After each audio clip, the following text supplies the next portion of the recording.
सुख सागर भाषा में प्रथम स्कंद के प्रथम अध्याय का वर्णन। भागवत कथा का प्रारंभ और शौनकादि ऋषियों का श्रीमद् भागवत के विषय में सूत जी से प्रश्न तथा सूत जी द्वारा श्रीमद् भागवत की स्तुति।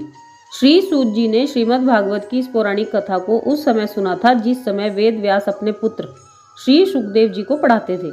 इसके अनंतर श्री सुखदेव जी ने राजा परीक्षित से इस कथा को कहा। उस समय भी सूत जी ने इस कथा को सुना था। इस कथा के सुनने के कुछ दिन के पश्चात श्री सूत जी नैमिषारण्य तीर्थ में गए, जहाँ शौनकादि 88,000 ऋषि मुनि रहते थे।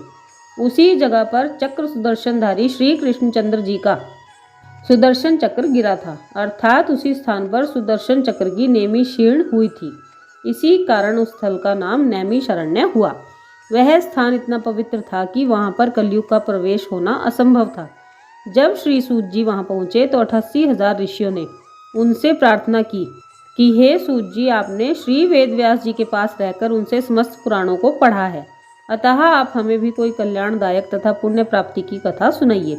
इस पर सूत जी ने कहा, हे ऋषियों, जो महाप्रभु सब जीवों का पालन करते हैं तथा महाप्रलय भी वही करते हैं, जो अपने तेज से स्वयं प्रकाशित रहकर समस्त देवताओं को भी ज्ञान प्रदान करते हैं तथा जिनके बल पर संपूर्ण सृष्टि का संचालन होता है, उन्हीं श्री हरि भगवान का पूजन करते हुए महामना श्री वेद व्यास जी कहते हैं कि श्रीमद् भागवत में ऐसे परम धर्म का वर्णन किया गया है जिसके कारण कपट तथा लोभ आदि जड़ से नष्ट हो जाते हैं।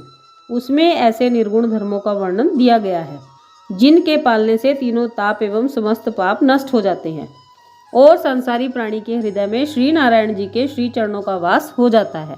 अतः इस श्रीमद् भागवत को समस्त वेदों का मूल एवं कल्प वृक्ष समझना चाहिए। इसी कथा को श्री सुखदेव जी ने राजा परीक्षित से कहा था। इसी प्रकार संसार के कल्याणार्थ यह कथा रूपी अमृत फल प्रकट हुआ। श्री सूत जी ने कहा, हे ऋषियों, तुम लोग इस कथा रूपी अमृत फल के रस को कानों के द्वारा निरंतर पान करो। जिस प्रकार इसे अत्यंत मधुर जानकर श्री सुखदेव जी ने खा लिया था, तदंतर उन्होंने इसे लोक कल्याणार्थ संसार में प्रकट किया है।